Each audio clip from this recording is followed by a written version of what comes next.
Las alergias. Bueno, pues es un tema bastante interesante porque hay que explicar que la alergia es la reacción excesiva que tiene nuestro organismo a determinadas sustancias externas. Se produce cuando ciertas células, en contacto con la sustancia que produce la alergia, que se llama alergeno, producen histamina, que es causante de la reacción adversa. Es el contacto con el alérgeno el que produce el desarrollo de anticuerpos en una cantidad excesiva en determinadas personas. Cuando el cuerpo ya ha desarrollado muchos anticuerpos, si entra en contacto de nuevo con la sustancia, ocasiona una reacción desmesurada en la persona que es alérgica. Se trata de una enfermedad o un desarreglo del sistema inmunológico que en circunstancias normales nos defiende de los ataques de las bacterias o de los microbios, pero que en otras circunstancias y en ciertos individuos reacciona de una manera, vamos a llamarlo como inadecuada o exagerada contra ciertas sustancias que para la mayoría de las personas resultan inocuas. Los síntomas van desde los estornudos típicos hasta el lagrimeo, la fatiga, rinitis, asma, eczemas, urticaria, tos, conjuntivitis, fiebre del heno, etc. Existen diferentes tipos de alergias según el agente que las causa. Hay que decir que alergias, bueno, sabemos muy bien, hemos escuchado muchas veces acerca de ello, y vamos a ver por qué existen diferentes tipos de alergia, según el agente que las causa. Está la alergia al polvo, que está causada no por el polvo en sí mismo, sino por los microorganismos que flotan en él, que son los ácaros, unos parásitos que habitan en nuestras casas en medio de nuestras sábanas, nuestras colchas, alfombras, sillones, etc. También existe la alergia al polen. Está causada por una reacción alérgica al polen primaveral de las plantas. Normalmente es de determinados tipos de polen, porque ese tipo de polen está formado o constituido por un tipo determinado de sustancia que nuestro cuerpo reacciona con esas sustancias. Simplemente, nada más. Luego están las alergias a los animales. Están producidas por el contacto con el pelo de los animales domésticos, como los perros y los gatos, por ejemplo, ¿no? Luego está la alergia al moho. Está causada por una reacción al moho que se desarrolla en lugares húmedos en nuestra casa, como el lavabo, la cocina, etc. También en otros lugares públicos o privados con gran humedad, como los jardines o lugares con aire acondicionado, etc. También existen alergias a las picaduras. Picaduras de insectos, pueden ser desde hormigas, pueden ser avispas, abejas, las típicas procesionarias, estas orugas que forman estos cogollos, estas redes que son como nubes me recuerdan a las nubes estas famosas de azúcar, ¿no? Que salen en los pinos. Bueno, también hay alergias por contacto. Es la que se produce cuando se pone en contacto algún producto con el individuo al que ese producto le está produciendo o le produce reacciones alérgicas. Ahí están, por ejemplo, ropas, por lo que estén, el tipo de tejido, normalmente tejidos artificiales, ¿no? Como pueden ser el nylon, por ejemplo, estos tejidos acrílicos. Luego hay determinados metales pesados, colorantes, productos de cosmética, etcétera, etcétera, que pueden producir alergia por contacto. También, por supuesto, alergia a determinados alimentos. Hoy en día, debido a la gran contaminación a la que están sometidos los alimentos, sobre todo, bueno, de cualquier tipo, ¿no? Ya sea por pesticidas, plaguicidas, herbicidas, insecticidas o los colorantes y aditivos que se añaden a los alimentos, esto puede provocar, y de hecho está produciendo a multitud de personas, determinadas reacciones alérgicas.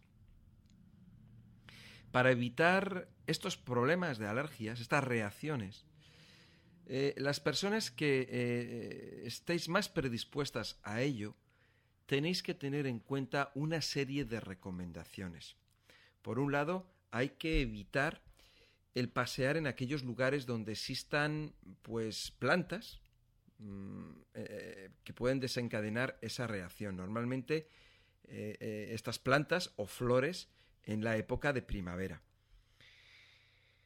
Si se viaja en coche, pues hay que ir con las ventanillas cerradas en estas épocas del año. No tener en las habitaciones flores que puedan causar reacciones alérgicas, ¿no? Como digo, esto puede ocurrir con un determinado de plantas que son de la familia de las compuestas. Bueno, pues normalmente lo solemos saber, ¿no? Y entonces, bueno, pues simplemente pues, evitarlo, ¿no? Nada más que eso. Y de esa manera, pues tenemos, pues bueno, pues la garantía de que no nos va a producir una reacción alérgica, una reacción desagradable y bueno, pues mejor, ¿no?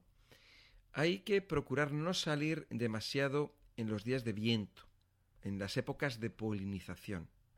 Normalmente es, como digo, es en la época de primavera, pero recordar que hay personas que pueden ser alérgicas a determinado polen. Imaginaros, por ejemplo, el almendro, ¿no? El almendro que es el que florece antes. Bueno, pues imagínate que eres alérgica a ese polen. Es un ejemplo. Hay personas que son alérgicas a las gramíneas, o sea, al trigo, por ejemplo, ¿no? O a la cebada. Bueno, pues en esas épocas hay que prestar más atención, ¿no?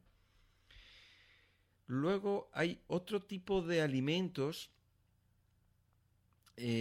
vamos a llamar las alergias alimentarias, y que aquí podemos hablar acerca del marisco, por ejemplo, ¿no? O el pescado, o los huevos.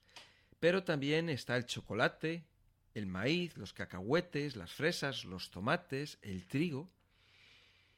Las comidas grasas saturadas, animales o los azúcares también incrementan el problema de la alergia.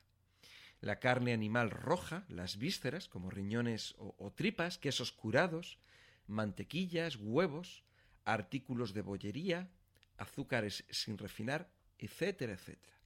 Hay que evitar el café, el alcohol y el tabaco. Y por lo tanto, una alimentación sana, rica en alimentos naturales, que contengan verduras, frutos secos, hortalizas o frutas, que pueden ayudar a combatir este problema. Hay que beber gran cantidad de agua al día para reemplazar los líquidos perdidos a través bueno, pues de la nariz, a través de los estornudos, a través de la sudoración, etc. Y resulta muy adecuado beber zumos crudos de vegetales como el pepino, la zanahoria, el apio, el tomate, la col, etc. Y si no, los podemos mezclar con frutas, etc. La verdad que las combinaciones de estos zumos vegetales, en los que incluimos, como digo, desde verduras hasta frutas, la verdad que llegan a ser deliciosos. Y fijaros que a lo mejor decimos, no, el pepino, bueno, pues realmente el pepino no sabe a nada, pero el pepino, para que sepa algo, pues lo tienes que mezclar, pues a lo mejor, pues hacer un zumo de manzana con zumo de pepino, para que por lo menos sepa algo, porque si no es que no sabe a nada. El zumo de zanahoria, muy rico que está, ¿no? O los de apio, tienen un sabor muy especial. El de tomate, bueno, pues ya lo sabemos más o menos cómo es el zumo de tomate. Luego, por supuesto, que le podemos añadir, pues siempre le podemos añadir, si hacemos un zumo de tomate, pues le podemos echar un poquito de pimienta, o le podemos echar ahí un poco de tomillo o algunas hierbecillas que le den sabor, cada uno con pues lo que más le guste, ¿no? A gusto del consumidor. Como digo, el sistema inmunológico en muchos casos debilitado y alterado debido a los hábitos y costumbres que no son los adecuados hoy en día, pues van a propiciar el que nuestro organismo pues esté más delicado, que no esté tan fuerte, que no esté tan preparado para luchar o... Es que no quiero decir tampoco luchar, porque no es una lucha, porque el hombre siempre ha convivido con en la naturaleza, ¿no? Pero hoy en día realmente tantas cosas artificiales que hay, tanto daño que se está haciendo a la naturaleza, tantos productos que hay por ahí en el aire, en el agua, en los alimentos, que, hombre, ¿cómo no nos van a hacer daño, no? Nos hacen daño a nosotros, están haciendo daño a los animales, a las plantas, etcétera, etcétera. Es importante que tengamos